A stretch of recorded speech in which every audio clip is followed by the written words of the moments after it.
China and the U.S. are struggling to finalize the trade talks to get a deal before the deadline. Well, the DPRK has cast an unexpected curveball in the warning on Wednesday. It criticized the U.S. joint military drills with the ROK and threatened to cancel the summit between Donald Trump and Kim Jong next month. With just less than a month left, is the Trump-Kim summit falling apart? Are we seeing new uncertainties on the Korean Peninsula? And what are the hopes for a satisfying deal being reached between the U.S. and China ahead of the June deadline?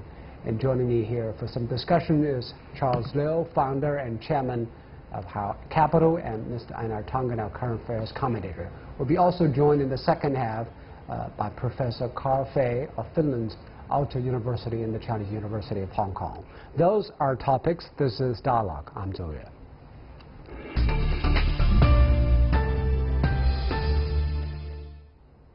So let's talk about Korean Peninsula situation. People were expecting things will turn for the better because there's going to be a summit between Kim and Donald Trump. But all of a sudden, North Korea said the joint military drills, which they said were not a big problem, now they consider a provocation. So could this thing fall apart, Charles? I think on both sides, if you talk about logic, they need to have the summit and they need to have some successful results out of the summit. So Donald Trump is You mean for both sides, North for both Korea sides. and the U.S.? Yes, yeah, both sides. Who needed more? Well, Donald Trump is on a personal basis. North Korea is also on a family basis. I think both need it. But I think what happened is this is just a pretext. The real issue is the demands that were published in the press that the U.S. side had put up to the North Koreans regarding the summit. For example, all nuclear warheads have to move off the territory of North Korea. 1,000 engineers and scientists who are involved in the nuclear program has to move out of North Korea.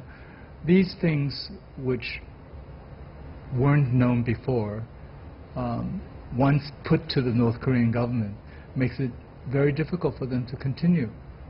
The question is whether or not the U.S. administration is doing what they do best, namely, demand the world, set a really high bar, and negotiate down, like the aluminum and So, Einar, the North Koreans are resetting expectations for the summit for the rest of the world. Is it what is happening? Well, yeah, I mean, this unilateral get rid of your nukes is not going to work. I mean, obviously there are trust deficits. When Bolton, John Bolton goes on Sunday morning news and starts talking about instituting the same process with Libya. I mean, that didn't work out too well. The same thing will happen in North Korea. Okay. What happened in Libya? Yeah. Well, no. He said this is the model we should use.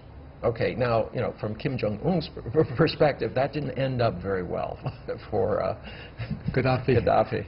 So from his perspective, he's wondering, and they said that they really don't like Bolton, and there's no reason they should. Now, what's behind this? And I think there's some feeling among the neocons and the mercantilists that today the U.S. is strong. In 20 years from now, because of the demographics and how things are moving, the U.S. will not be as strong as it is today. So this is why you're seeing this kind of urgency to really push very, very hard on almost every issue. I can't think of anybody who Donald Trump isn't fighting with, whether it's an ally. So you're saying Donald Trump is thinking long term? No, I don't think Donald Trump is. He's extremely situational. I'm saying that there are other people, the neocons that surround him, Bannon and Bolton and all of these types of people, Lighthizer. They really believe that if the U.S. is going to, and Navarro, if the U.S. is going to maintain its political, economic, and military edge, it must strike now. It's a zero-sum type of situation. This is unless we bolster our existing domination, we will lose it. Do you think North Koreans will denuclearize in any sense? No, not in the sense. They'll say there's an iron-bound commitment to denuclearize. But they have dismantled the nuclear test sites. No, the nuclear test site. Under the witness of journalists. Yes, but that's kind of like the cooling tower that they blew up, just before the last talks that they had with the U.S.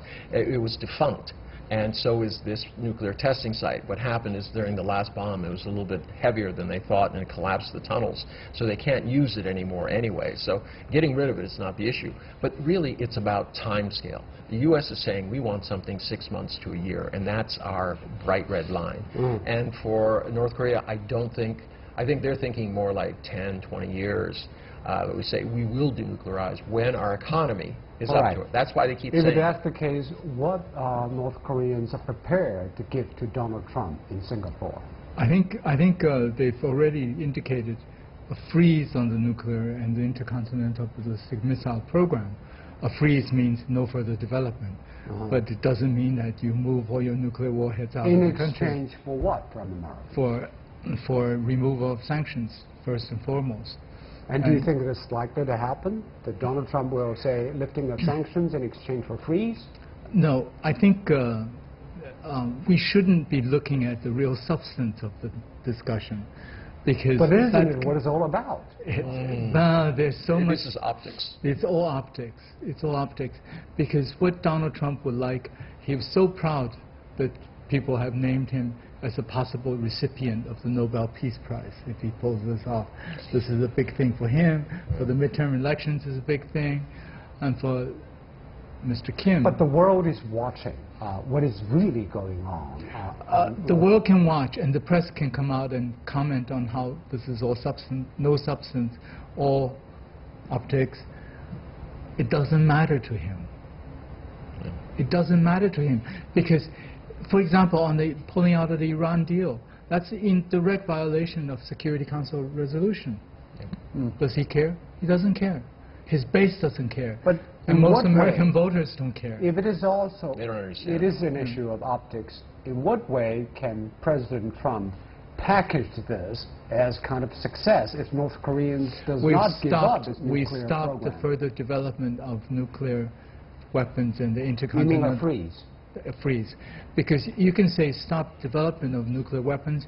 Secondly, intercontinental ballistic missiles. So they're within range of Japan and South Korea, but as long as it doesn't hit New York and Washington, it's okay. And this is what Japan is afraid of. This is why they've been elevating their diplomacy. They have been contacting South Korea. They want to say, look, we need to be on the same level. We cannot allow Donald Trump to sell us downriver, literally by saying no intercontinental and everything's fine. And do you think Americans will lift sanctions on North Korea because of the freeze of the nuclear programs this time? No, I don't think so. Then I think he needs something stronger. What can Kim Jong-un walk away from this meeting with? He's already walked away with it. The optics he went from a pariah, all right, this person who was accused of doing terrible things, who had massive sanctions, who's been a rogue nation, to now actually having the best PR game in this particular issue. He's the one who seems like he has offered things. As you pointed out, he says, oh, I'm destroying my nuclear test site. He handed over 3 American citizens over to the White House.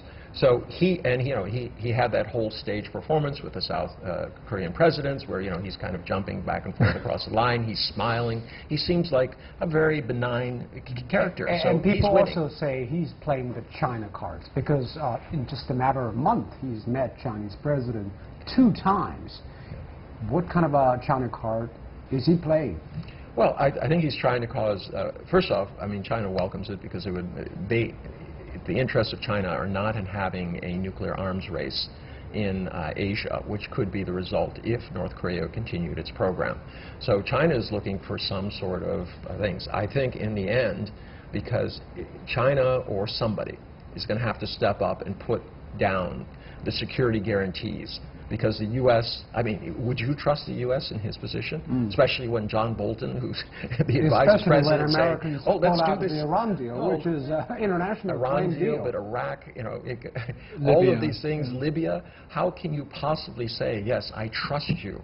You don't obey international laws, you violate UN conventions, and you don't seem to care. So from that point of view, I think down the line, when things start to get serious, it'll have to be multi-party. Kim Jong-un is hedging the risk. interests. He's hedging, and he's also making the U.S. nervous. The more he visits Xi Jinping, the more nervous Donald Trump gets, because he's trying to figure it out. Now, add to another thing. All of a sudden, there's a high-level envoy coming from India. India has drifted away. I don't think. Yes, there was an incident where Donald Trump was making fun of Modi over this motorcycle issue, Harley Davidson, and he was doing it in front of groups. This does not sit well with a leader like that. From the American perspective, are they combining the two issues together? Because there is trade talks in Washington between Chinese and Americans, and there's going to be a summit between Kim and Trump. Is Trump considering... Trump describes himself as the most incredible deal maker of the century. So he sees everything as he's combining the two issues. Yeah, he's the most humble. He's right. He sees everything as deal making. It's just like on the ZTE thing, which we'll talk about later, but the ZTE thinks, oh, this is going to be part of the great trade deal. But all his people said, no, ZTE has nothing to do with trade. It's a judicial issue. So how can it be part of a trade deal? Today, this was yesterday and today. So he sees everything as deal making, and he thinks that so everything can put on the table as a bargaining chip. As bargaining chip, including Taiwan. Including Taiwan. Yeah. He thinks everything is a chip to get what he wants, whether it's trade or security. All right. We'll be talking more about the Sino-U.S. trade and economic relationship later on in this program. Don't go away. We're right back.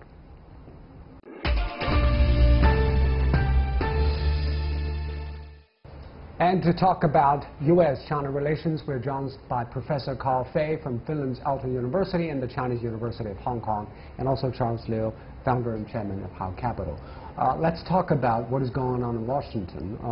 The USTR is now having a hearing on the administration's plan to impose tariffs on Chinese imports, more than 1,300 Chinese imports. At the same time, the U.S. and Chinese negotiators are talking about whether they can have a trade deal. Is the right context to have talks right now? Well, this is a requirement in the U.S. process when one can come up with suggestions, when the president can come up with suggestions such as tariffs, there has to be a possibility for companies to make comments. So now they've put in written comments, and I think there are nearly 2,000 written comments that have come forward. But the Chinese will feel they're under the pressure to enter into negotiations with American counterparts. Well, maybe, but there actually are comments from both sides. I mean, it seems more if the companies are commenting against the U.S. tariffs and suggesting most of the U.S. companies. So the pressure is on the U.S. side? Yes, actually, it's more pressure on the U.S. side, and perhaps thus not coincidental that these aren't televised.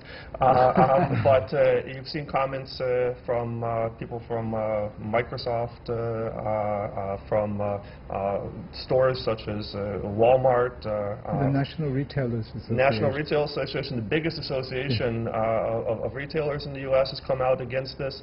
I mean, really, the major giants of the U.S. industry are saying, President Trump, please listen and reconsider this. So is it the conventional wisdom that the American administration is under more pressure from the business circle to buck? Well, I think this is very, very typical of what the Trump administration has done, is to come out with a really grand, blow it all away scheme and then negotiate down. This is what they did with the iron and aluminum tariffs, where now almost everybody is on the exceptions list. But before the announcement, Wilbur Ross very clearly stated there'll be no exemptions.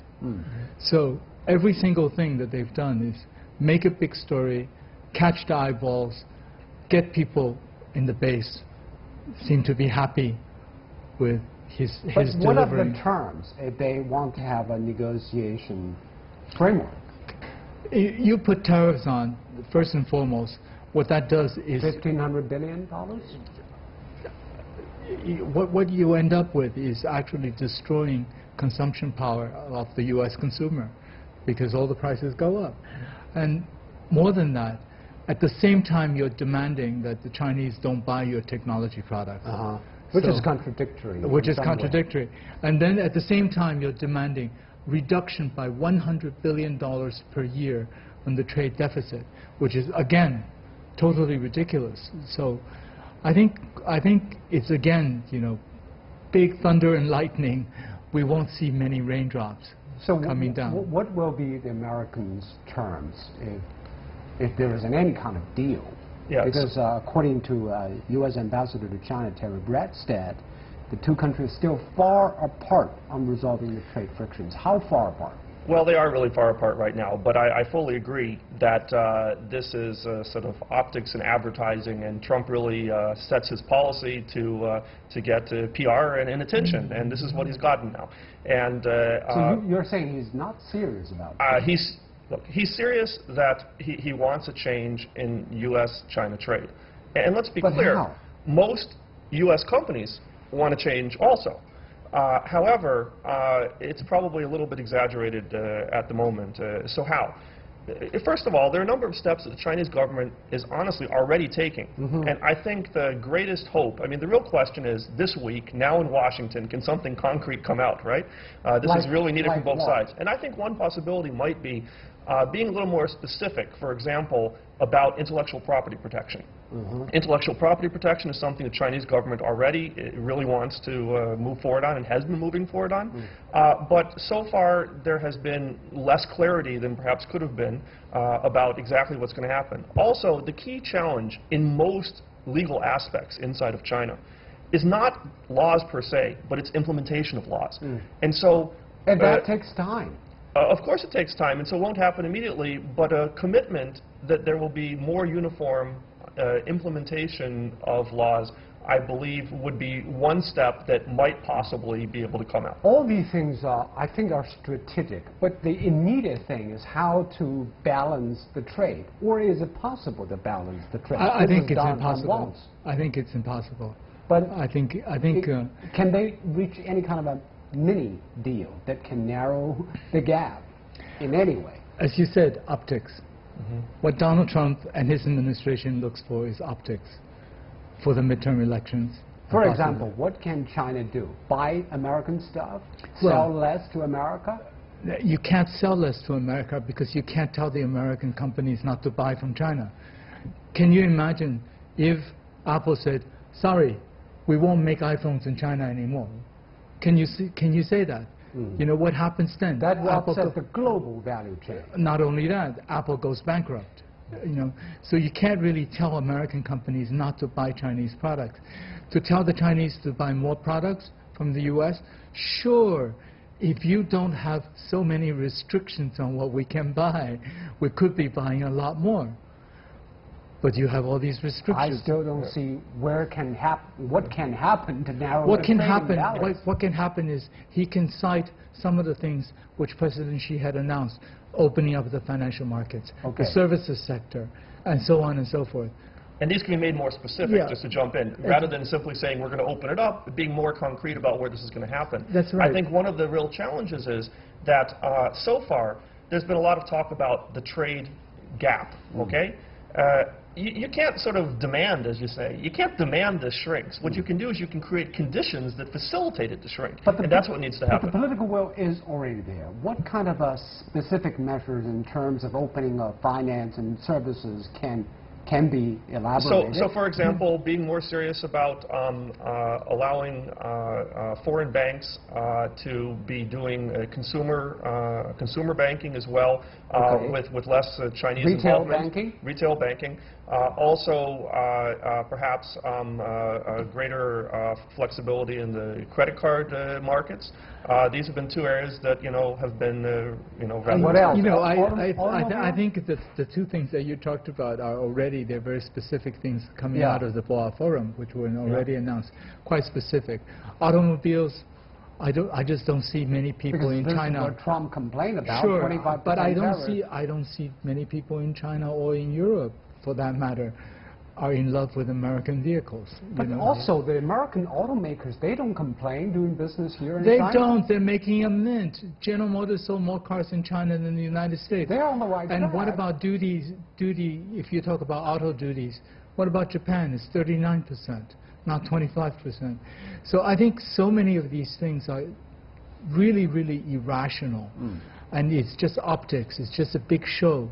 Anybody who's actually studied this in depth and look at this seriously sees it's so absurd. Now, just to continue on your point in terms of being more specific, Donald Trump can come out and declare, because of our pressuring, we got the Chinese to do this and this and this and this. Maybe that's enough. I think I want to pin you down on this, because the Chinese is already maintaining, yes, we will open up even further, but on our own terms, with at our own own pace. timetable. That's right. Not because we're bound to the pressure from the outside. Is this what's happening? I think it is partially what's happening. They have plans, since the 19th Party Congress, there have been a lot of plans on opening up anyway. So you move up the schedule by 6 months, by 9 months, by a year. And this is why Yi Gang is part of the team, the head of the central bank, part of the team who's gone there. And these are probably going to be things which you expedite, you accelerate the progress, and then make Donald Trump really happy, lift the tariffs on agricultural products so that the blue states remain blue. And another thing is that the red states this time around remains red. The dispute, especially technology companies, ZTE stuff and Huawei, make the Chinese think again about how to work with the American partners. The whole world is thinking about how to work whether with we can still rely on the suppliers Well, from the Americans. Well, indeed, this is a irony, right? I mean, because if you're a Chinese company and you see the actions of the U.S. government recently, what's your reaction? Your reaction is, I want to have local sourcing of this. Yeah. You know, surely that's probably going to happen to some Which degree. will be a big problem for both China and the U.S. It is, but I mean, there are some steps already in place. So, you know, we've seen recently the Qualcomm is moving into production joint venture in China, so, you know, things like this probably will get accelerated. And you ask about sort of key outcomes of this. Well, you know, that could be something that could be good for both sides. We might see this joint venture, you know, move forward more rapidly. And do you think that might be a watershed moment for China to even further expedite the process of Made in China 2025? Because obviously Americans are not reliable. We have to develop our own technology if we don't want to be bound. I have to say, though, I was on the board of Applied Materials for 7 years. I was chairman of the investment committee as well. Chips are not that easy.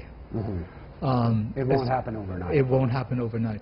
Making chips, the manufacturing machinery that's required to make it takes generations of expertise, and it just won't happen that quickly. So this kind of cooperative relationship cannot be let go. It's more than collaborative or cooperative. I think the key is we have a global supply chain. You do what you do best. Everybody, of course, will try to improve a little bit and increase what they can do. But that global supply chain is in place, and we'll shift a little bit here, a little bit there. Maybe India will come up a bit and so on. But it's not individual countries anymore. But I think actually your point is really important here, and that is that there's been too much focus on, you know, can we sort of do more? And I mean, there is going to be probably a little more independence from China after actions from the U.S. and maybe vice versa as well. But, you know, the economy is very integrated now, and it's much more integrated than it's ever been historically, and that's not going to change. China and the U.S. just have to be, you know, trading and cooperating, and that's going to continue on. You look at, for example, what Harvard business professor Michael Porter says, with trying to suggest, you know, that you should have clusters in certain industries. And he makes the strong point that there's not a best industry to be in for, you know, the whole world. There's a best industry for a country, you know, given their particular things. So maybe China, which is really good for a variety of reasons with online payment systems, is going to expand. Do you think the American administration They don't see that. They don't understand it? This is an integrated economy. We cannot let go that easily. Well, it doesn't seem to be the rhetoric that Trump is putting forward. We have seen some economic advisors leave, but I think there are plenty of other people. We've seen, for example, a letter from the majority of major economists, including many Nobel Prize winners in the U.S., suggesting that, the world is integrated and this is not a good approach. We should learn something from the 1930s. But the problem is that Trump and his economic team do not listen to that. I guess what my hope is that, again, some of this is optics, and that hopefully there will be a little bit of moving back and listening to some of the other parties. And we have seen, in many things before, that you start out with an exaggerated position and you end up with a compromised position. Let's hope that may happen. If he is transactional, he will finally back down and make a deal. Some kind of a deal. Yes, he'll make a deal. He likes making deals. And still, people say, behind this kind of a trade dispute, there is still the deficit of trust of each other strategically, because Americans believe the Chinese are going to catch up and replace us and be dominant. I don't think it's a deficit of trust. It's just China came up too quickly, frighteningly so. I mean, the speed at which, for example, total manufacturing capacity by the end of this year, global manufacturing capacity, China's equivalent now to US, Japan, and Germany added together. China just came up so fast. But they worked hard. Been developing faster in the previous decade. That's right. They worked hard. The Chinese people work hard, and they're very, very smart, and they try harder. But I think it's just all of a sudden, the U.S. has found, or all of a sudden has discovered, oh my goodness, they reached this level. This is pretty scary. I very much agree with you that I do think it's not so much trust, it's a surprise. I also think, though, there's a lack of understanding. So, for example, of how China works and of intent and what's going on, and there's sort of conspiracy theories often in the U.S. for people not understanding. So let me give you one concrete example. So from 2011 to 2015, I was Dean of University of Nottingham Business School in China, in Ningbo. And before I came, I admit I had less understanding about China as well. One of the things I thought is that, people were going to be like following me around and trying to influence what I was doing and things like this. This never happened. I mean, I never had anyone trying to influence me from the Communist Party or something like this, yeah? And do you think we will understand each other better down the road? I think that, we can hope that at least there's discussion, right? I mean, it's good that they're having these trade meetings. So first it was 2 days in Beijing, now we have 4 days in Washington. Dialogue does help. Will there be perfect understanding from a couple days of meetings? No. But we need more interaction of people from China and the U.S. and I'm actually quite pessimistic about that. Because when you have the director of the FBI says that it's a societal challenge and every Chinese student who comes should be seen as a potential spy. But in the end, anti-Chinese feeling in the end, do you think a new balance will be created? There will be continuing shifting of balance. And that new balance, I think in 10 years, in 15 years, will be a multipolar world. Okay. We're running out of time. Thank you very much, Charles. Thank you, Carl. Thank you very much. And you've been watching Dialogue here on CGTN. I'm Joe in Beijing. Goodbye.